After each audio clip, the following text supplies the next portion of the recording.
खालि जिहेतु इलेक्शननि जानो थांगासिनो दं बे इलेक्शनाव दिनै आंखौ भटार्सफोरा बोजबनानै लादों। आं दा देरहानाया 100% जानानै दं आरो कन्टेस्टआ आंजों दा रायजो दला फैगोन। रायजोफोरखौ मायाव भट होनो होनना खावलायगोन?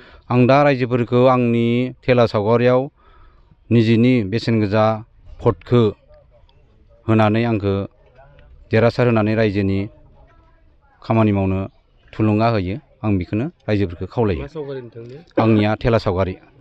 जुजिनाया सोरजों जागोन नोंथां? आंनिया जुजिनाया रायजो दलजों जागोन, उकिल गगै।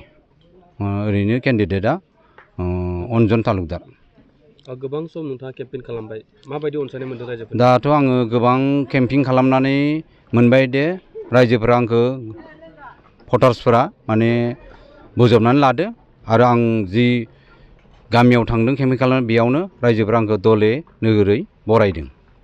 नोंथांनि देरहानाया रोखा जाबाय? आंनि देरहानाया रोखा। बेसेबांसो भट मोनना देरहानाय? आङो दा डिफारेन्स 10,000सो डिफारेन्सआव देरहागोन।